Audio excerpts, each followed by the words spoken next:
गोदान बोसोर 2024 मायथाइनि बयनिसिमबो गाहाम हामलायनायखौ जासिबाय। लोगोसे रादाब बुथुमगिरि नोंथांमोननिसिमबो सनितपुर जिल्ला दुलाराय बर' फरायसा आफादनि जानानै गोजोन हामलायनायखौ जासिहरबाय। बे समाव दाबावै जोंनि सनितपुर जिल्ला दुलाराय बर' फरायसा आफादनि देग्लायनिफ्राय गिबि खुंजानो लानाय गेजेर फरायसालिनि जि मिरु रोंगौथि सायख' आनजाद, बे सायख' आनजादनिनो जिल्ला आफादजों दानानै होजानाय बर्डनि मानगोनां चेयारमेन पनिन्द्र बसुमतारी सारा माखासे बाथ्राखौ बुंबाय। दा जों बुंनो सानदों बेयाव सनितपुर जिल्ला दुलाराय बर' फरायसा आफादा फैगौ 13 जानुवारिनिफ्राय देग्लाय गिबि खेबनि थाखाय सनितपुर जिल्लानि सिङाव थानाय बर' गेजेर फरायसालि, प्राइभेट आरो गासै फर्मेल फरायसालिफोरनि फरायसाफोरखौ लानानै थाखो 6, 7 आरो 8 बे मोनथाम थाखोनि फरायसाफोरखौ लानानै गिबि खेबनि थाखाय जोङो देग्लाय रोंगौथि सायख' आनजाद जोङो खुंनो लाहार फाहार खालामदों। बेनि गुबै थांखियानो जाहैबाय दिनै दुलाराय बर' फरायसा आफादा देग्लायजों 8थि खेब मिरु रोंगौथि सायख' आनजाद थाखो 9 आरो 10 खौ लानानै दुलाराय बर' फरायसा आफादा खुंबोबाय थादों आरो देग्लाय 15,000निबो बांसिन फरायसाफ्रा बे आनजादाव बाहागो लादोंमोन। दा देग्लाय जोंनि सनितपुर जिल्लायाव जोंनि जि गिबि खेब खुंनो लानाय गेजेर फरायसालिनि बेयाव 2,000निबो बांसिन फरायसा फरायसुलिफोरा बे आनजादाव बाहागो लागोन।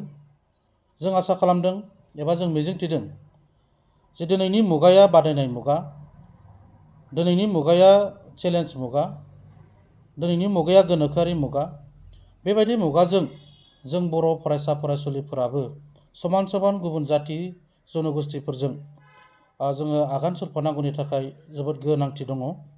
आरो दिनैनि दिनाव सोलोंथाइ गैयाबा सासे सुबुङा जेबो ओंथि गैया।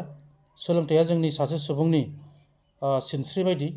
दा बेखायनो बेफोरखौ दुलाराय बर' फरायसा आफादजों सनितपुर जिल्लाया नोजोर लाखिदों आरो साफ्रोमबो जोंनि जिल्लानि सिङाव थानाय फरायसा फरायसुलिफोरा जाहाथे मोनसे मोजां रोंगौथि मोननांगौ, गुन गोनां सोलोंथाइ लानांगौ आरो बे दानि सोलिफु जि कम्पिटिटिभ एग्जामफोर आनजादफोर जागोन, बैफोर आनजादफोराव जाहाथे जोंनि फरायसा फरायसुलिफोरा एमइ सेक्सननिफ्रायनो जाहाथे रोंखा राखा जाबोयो, साहस जायो। जिखुनु कम्पिटिटिभ एग्जामाव साख्रियानो जा बा माबा मोनसे नोङो प्राइभेट जबानो जा बा जिखुनु थासारियाव मोगा मोगि जानो थाखाय जाहाथे बिथांमोना बेखिनि साहसखौ खालामनो हायो आरो मोनसे जेनेरेल नलेज जे जोङो दिनै बिजाब फरायनाय, आयदाफारि फरायनायनि अनगायैबो गुबुन गुबुन जोंनि ओनसोलाव जानाय, हादराव जानाय, गुबुन हादराव जानाय बैफोर जाथायफोरनि सायाव जाहाथे मोन्दांथि एबा जि सान्थौ बेफोरो जाहाथे जोंनि फरायसाफोरनि मेलेमाव हाबनानै थानो हायो, मोनफुंनो हायो, जों बेखौ मिजिंथिदों। दा बेखायनो सनितपुर जिल्ला दुलाराय बर' फरायसा आफादा फैगौ 13 जानुवारिनिफ्राय देग्लाय गिबि खेब जोङो गेजेर फरायसालिनि रोंगौथि सायख' आनजादखौ जों लागोन। बेनिखायनो गासैबो रायजो राजा आरो जोङो फरायसा फरायसुलि लोगोसे गार्जेन बिथांमोन, दिथागिरि बिथांमोनखौबो जों खावलायगोन जे दिनै गाव गावनि गथ'फोरखौ फरायसालियाव सानफ्रोमबो हगार हरनायजों लोगोसे फरायसालिनि जिखुनु आनजादाव बाहागो लानो थाखाय गार्जेन बिथांमोना खावलायनांगोन आरो जिखुनु एग्जामानो जाया मानो बिथांमोनखौ मोजां फरायनो खाबु होनांगोन आरो बिथांमोनखौ मोनसे मोजां थासारिनि गेजेराव आनजाद होनो थाखाय खाबुखौ होनांगोन।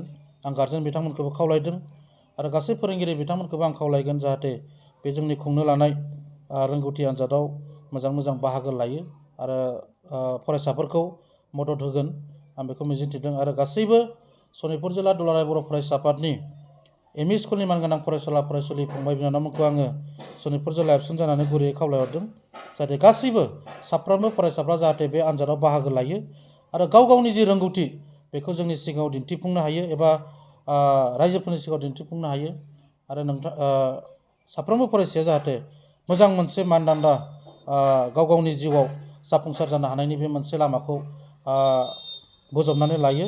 बेखायनो आं बे आनजादाव साफ्रोमबो फरायसा फरायसुलिफोरखौ मैखोमै बाहागो लानानै आनजादखौ होनो थाखाय आङो सनितपुर जिल्ला दुलाराय बर' फरायसाफोर दिनै 5 जानुवारि 2024 मायथाइनि दिनै बे बेलासि समाव NBNN, आर'नाइ रादाब, बड'लेण्ड रादाब बड'सा आरो बड'लेण्ड बुब्लिनि बे पर्टेलनि गेजेरजों सनितपुर जिल्ला बर' फरायसा आफादनि मोनसे नोजोर आरो थांखिखौ नोजोर होनानै लानाय आयदानि सायावहाय आं बयबो बर'नि मेलेमजिबि फोरोंगिरि बिगोमा बिथांमोननिसिम मोनसे खावलायदों जे दिनै सनितपुर जिल्ला बर' फरायसा आफादा मोनसे टेलेन्ट सार्च रोंगौथि आनजाद खुंफुंनो लागि थांखि लानानै फैगौ 13 जानुवारि 2024 मायथाइयाव खुंनो लादों आरो बेहाय सनितपुर जिल्ला बर' फरायसा आफादा जोंखौ रोंगौथि आनजादनि बर्ड मोनसे दानानै होदों। बेनिनो आं मासिगिरि हिसाबै फोसावनो नागिरदों दि जोङो जोंनि फरायसा फरायसुलिफोरखौ आथिखालनि बे कम्पिटिटिभ समावहाय जों बोरै दैदेनलांनो हायो बेखौ नोजोर बोनानै जों खामानि मावनो ओंखारदों आरो फरायसा फरायसुलिफोरनि इयुननि गावनि रोंगौथिजों गावनि संसार जानाय जिउ खुंनाय बुहुमाव गावखौ गायसननाय बे नोजोरजों जोङो दावगानो सानदों। ओंखायनो जोङो फैगौ 13 जानुवारि 2024 मायथाइयाव बे टेलेन्ट सार्च एग्जामखौ फाथिनो लादों आरो बेहाय जोङो आर'जलाइ बिदोंमोन फरायसा फरायसुलि बिथांमोननिफ्राय आरो फरायसालिनि फोरोंगुरु बिथांमोना जोबोद मदद होदों। जोङो गिबि खेबनि बे खुंफुंनो लानाय आनजादाव 2000निबो बांसिन फरायसाया बेहाय आनजाद होनो आर'जलाइ गथायदों आरो बे जोंनि गिबि खेबावनो बेसेबां फरायसा फरायसुलि जानाया जोंनि थाखाय जोबोद गोसो थुलुंगाथाव बाथ्रा आरो फैबाय थानाय समाव जोङो गोबां फरायसा फरायसुलि मोनगोन। बेनि अनगायैबो जोंहा बे आर'जलाइ जेब्ला बिदोंमोन जों अब्ला बे समाव जोंहा फरायसालिफ्रा माखासे बन्द' थानायनि जाउनाव जों फरायसा फरायसुलिखौ मोनजोबनो हायासै। थेवब्लाबो जों इयुनावहाय बे आनजादनि समखौ जों फरायसालि सोलिबाय थानाय समावनो जोङो खुंफुंनो लानो जों थांखि लागोन। ओंखायनो फैगौ बोसोराव जों 2000निबो बांसिन फरायसा जों मोननो हागोन होननानै जों आसा फारिदों। ओंखायनो आं खावलायदों रायजो राजा जोंनि गारजेन फोरोंगिरि कलेजाव फरायनाय फरायसा फरायसुलि इउनिभारसिटियाव फरायनाय फरायसा फरायसुलि बिथांमोना आरो इन्टेलेक्सुयेल बिथांमोना जाहाथे जोंखौ मदद खालामनानै जोंनि बर' हारिखौ गेरेमसा हारि दानायाव गोरों हारि दानायाव क्वालिटि हारि दानायाव जोंखौ मदद खालामो बेखिनिखौ आं आपिल खालामबाय। क'क्राझार सहरनि साखाथि थिथागुरियाव थानाय मानास पाब्लिक स्कुला 2024-25 सोलोंथाइ बोसोरनि गोदान मुं थिसननाया सोलिगासिनो।